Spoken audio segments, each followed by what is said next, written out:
अस्सलाम वालेकुम, welcome to कुम्स holistic. कैसे हैं आप लोग? मैं उम्मीद करती हूँ आप लोग खैरियत से होंगे। जैसे कि आप सब जानते हैं कि आज मेरा वीडियो का जो टॉपिक है वो लेबर रूम के मराहिल से रिलेटेड है। बताने का मकसद ये है कि लेबर रूम में क्या क्या इश्यूज़ होते हैं, क्या क्या दुश्वारियाँ होती हैं दाखिले के दौरान, दाखिले के बाद क्या क्या मरहले होते हैं। स्टेप बाय स्टेप इस वीडियो में मैं आपको गाइड करूँगी ताकि जो ख़वातीन मेडिकल के शोबे से ताल्लुक़ नहीं रखती हैं या जिनको पहला बच्चा होने वाला है, उनको कोई आइडिया नहीं है किसी चीज़ का, तो उनके लिए ये वीडियो है। देखते हैं इस वीडियो में।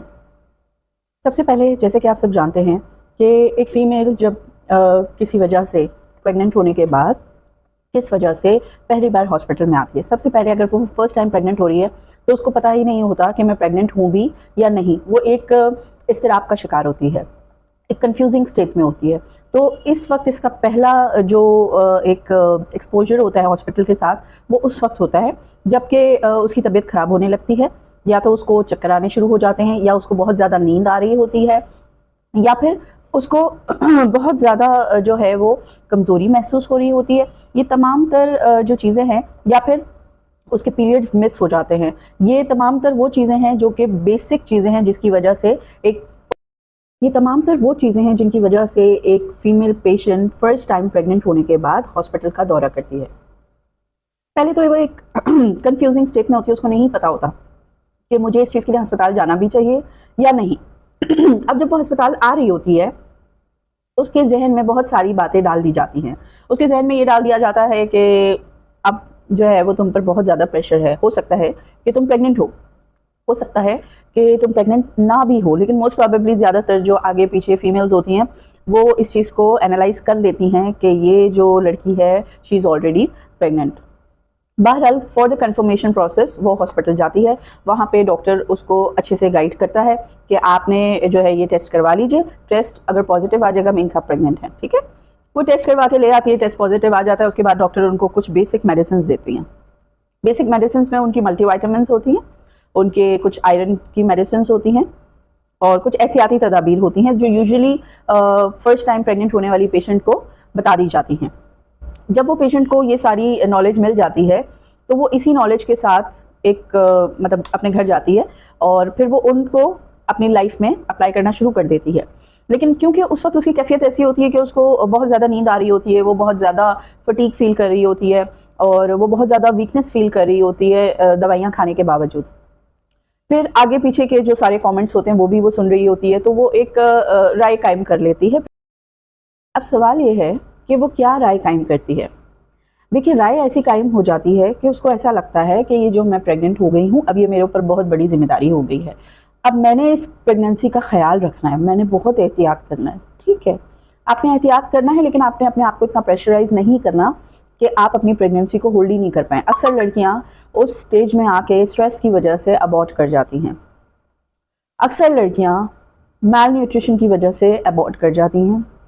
अक्सर लड़कियाँ अपने आप को एक इस चीज़ में कि नहीं मैं सही नहीं कर रही हूँ, मुझे इतना आराम नहीं करना चाहिए, मतलब आगे पीछे जो हमें कमेंट्स मिल रहे होते हैं, तो हमें ऐसा लगता है कि हम बहुत ज़्यादा अपने आप को हमने छुई मुई बना लिया और हमें ये सब नहीं करना चाहिए। हालांकि एक ह्यूमन बीइंग आपके अंदर डेवलप हो रहा है, तो you have to take care of that human being, और आपको अपना भी ख्याल रखना है।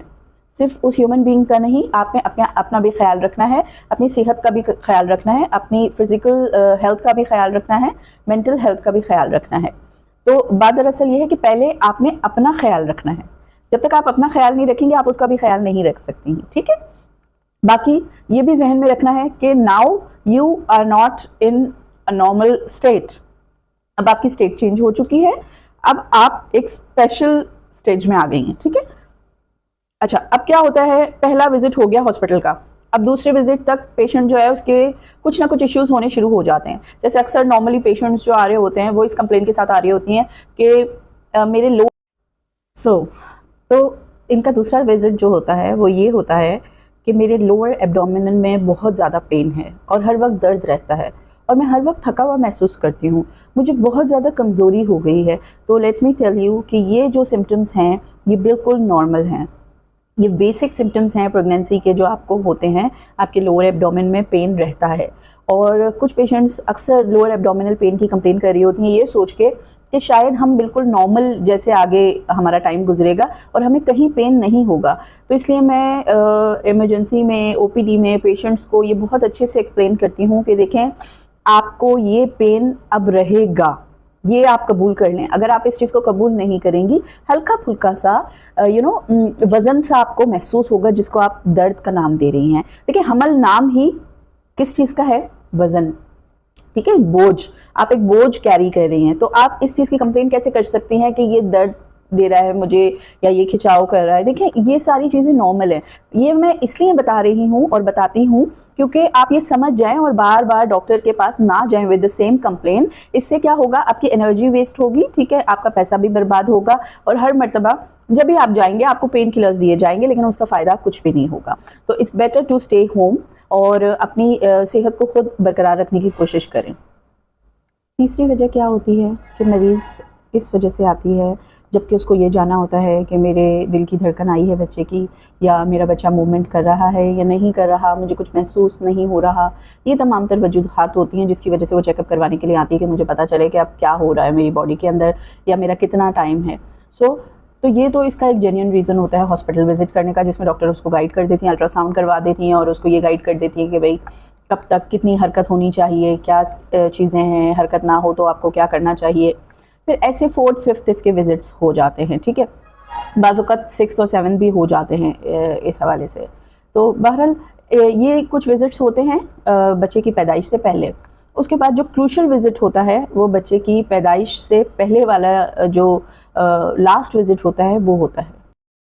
अब होता क्या है लास्ट विजिट में कि पेशेंट जो है वो उसको ये रियलाइज़ होता है कि मुझे अब बहुत ज़्यादा पेन हो रहा है, या मुझे बहुत ज़्यादा पानी की शिकायत हो रही है, या मुझे बहुत ज़्यादा कुछ बुखार की तरह लग रहा है, बहुत बुखार हो रहा है मुझे, या मैं बहुत ज़्यादा थका हुआ महसूस कर रही हूँ। अच्छा, इसके दौरान एक और चीज़ होती है, बाज़ औक़ात पेशेंट गिर जाती है। पेशेंट के गिरने का भी एक विज़िट होता है जिसमें वो उसको कोई जो है वो बच्चे की हरकत नहीं महसूस हो रही, वो बड़ी परेशान हाल और कभी कभार लीकिंग के साथ भी डॉक्टर के पास आती है, और वो भी बहुत एक क्रूशियल विजिट होता है उसका, जिसमें वो बहुत ज़्यादा परेशान होती है। फिर डॉक्टर सीटीजी करके उसको बच्चे की दिल की धड़कन सुनवाते हैं, उसको यकीन दिलाते हैं कि आपका बच्चा ठीक है, फिर वो रिलैक्स होकर अपने घर पर जाती है, ठीक है। अच्छा, इस दौरान होता क्या है कि ये जो लास्ट विजिट होता है ना, ये बड़ा ही क्रूशियल होता है। वो इसलिए क्योंकि उस वक्त अब डॉक्टर ने भी फैसला करना है कि मैंने इसका दाखिला करना है, ठीक है। अब ये पेन के साथ आई है या ट्रू पेन के साथ आई है या फॉल्स पेन के साथ आई है, व्हाट्सएवर, लेकिन इसको अब दाखिल करना है या नहीं करना, ये फैसला बड़ा इंपॉर्टेंट होता है, जो कि अक्सर बहुत सारे हॉस्पिटल्स में, बहुत सारी प्रैक्टिसेस में वो बहुत ख़राब टाइम पीरियड होता है दाखिले के लिए, ठीक है। आप उस वक्त भी उसको बेहतर करके उसके घर भेज सकते हैं, लेकिन आप ऐसा नहीं करते, आप उसको दाखिल कर लेते हैं। ये आपका सबसे ज़्यादा गलत फैसला होता है। अच्छा, अब देखिए, मैं आपको इस दौरान 2 सिनेरियोज़ बताती हूँ। एक सिनेरियो वो है जिसमें हमने पेशेंट को एडमिट कर लिया है, दूसरा सिनेरियो वो है जिसमें हमने पेशेंट को एडमिट नहीं किया, उसको स्टेबल किया और उसके जो भी सिम्टम्स थे उसको सबसाइड किया और उसको घर पे भेज दिया, ठीक है। अब दाखिला अगर हमने किया है तो दाखिले के लिए भी 2 वजूहात हो सकती हैं। या तो हमने उसे ऑब्जर्वेशन में दाखिल किया है, हमने उसे डिलीवरी की नीयत से दाखिल नहीं किया, हमने उसे ऑब्जर्वेशन की नीयत से दाखिल किया, और हमारी नीयत ये है कि हम उसको ऑब्जर्वेशन में रखेंगे, और अगर अल्लाह ना करे कि कोई प्रॉब्लम ऐसी होती है कि डिलीवरी करनी पड़ जाए तो हम वो कर सकते हैं। तो ये 3 सिचुएशंस हमारे पास बन चुकी हैं। अब हमने मरीज़ को दाखिल कर लिया for the observation purpose, right. अब ऑब्जर्वेशन पर्पस के लिए हमने उसे दाखिल किया, हमने पेशेंट को स्टेबल करने की कोशिश की, लेकिन पेशेंट स्टेबल नहीं हो सका। जब पेशेंट स्टेबल नहीं हो सका, या बच्चे की दिल की धड़कन जो है वो ख़राब होने लगी, या फिर जो है वो पानी की शिकायत बहुत ज़्यादा होने लगी, तो बच्चे का सर्वाइवल भी ज़ाहिर है पानी के बगैर मुमकिन नहीं होता। या फिर पेशेंट की तबीयत बहुत ज़्यादा ख़राब होने लगी कि अल्टीमेटली हमें उसका या तो सिजेरियन करना पड़ेगा या फिर हमें उसको नॉर्मल डिलीवरी करवानी पड़ेगी उसकी, ठीक है। तो ये तमाम तरह सिचुएशंस होती हैं, वो पेशेंट की हालत को देख के, बच्चे की हालत को देख के डिसाइड किया जाता है कि हमें क्या करना है। अच्छा, अब सिलसिला कुछ यूँ है, मरीज़ तो दाखिल हो गया है, ठीक है, और डिलीवरी भी होने वाली है। अब हमें डिसाइड करना है ऑपरेशन करना है या नॉर्मल करना है। ऑपरेशन उस सूरत में किया जाता है जब कोई लाइफ थ्रेटनिंग कंडीशन हो, जब बच्चे की दिल की धड़कन जाने का ख़तरा हो, या माँ की ऐसी कैफियत हो जैसे फॉर एग्जांपल माँ को फिट्स हो गए हों या कोई और प्रॉब्लम हो, या फिर ये वजह हो सकती है कि बच्चेदानी का मुंह ना खुला हो, ठीक है, या फिर ये वजह हो सकती है कि कोई ऐसी बीमारी हो जैसे कॉलेस्टासिस ऑफ प्रेगनेंसी, उसके अंदर भी मोस्टली यही होता है कि आपको अल्टीमेटली सिजेरियन की तरफ जाना पड़ता है, क्योंकि आप ज़्यादा प्रेगनेंसी को प्रोलॉन्ग नहीं कर पाते, इसलिए क्योंकि उसमें बच्चे की डेथ होने के चांसेस बढ़ जाते हैं। अब देखिए, जो मरीज़ हमने दाखिल किया है या जो मरीज़ दाखिल होने वाला है, अब उसके भी अपने डिसीजंस हैं, वो भी वेटिंग करने में टाइम लगाते हैं, वो भी डिसीजन लेने में टाइम लगाते हैं, और वो भी फाइनेंशियल अपनी जो उनके चीज़ें हैं उनको मैनेज करने में टाइम लगाते हैं। एक डिसीजन और वेटिंग टाइमिंग पेशेंट की तरफ से होता है, एक डॉक्टर की तरफ से होता है, बाज़ औक़ात डॉक्टर भी वेट कर रही होती हैं, ठीक है। तो ये तमाम तर चीज़ें जो है ना, ये बड़ी क्रूशल हो जाती हैं, लेकिन इसमें मैं पेशेंट्स को ये मशवरा दूंगी, कोशिश करें आप अपनी सारी प्रिपरेशन अपने घर से करके आएँ और अपने आप को किसी भी ऐसी सिचुएशन में ना डालें जो आपके लिए प्रॉब्लम का बाइस बन सके, ठीक है। तो इसमें अपनी सेहत का आप बहुत ख्याल रखें और इन चीज़ों का ख्याल रखें कि आपने कोई भी ऐसी हरकत नहीं करनी है जिसकी वजह से आपकी प्रेगनेंसी ट्रिगर हो, ठीक है। अच्छा, फिर आपने क्या करना है कि आपने दाखिले के लिए आ जाना है, आपकी सारी चलें फाइनेंसेस भी हो गए, सारा कुछ हो गया।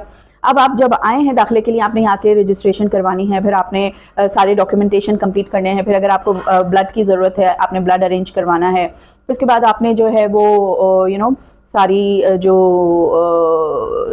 जो आपके अग्रीमेंट्स हैं वो आपने साइन करने हैं। तो ये सारी चीज़ें आपने करवानी है, ये आपकी रिस्पॉन्सिबिलिटी है।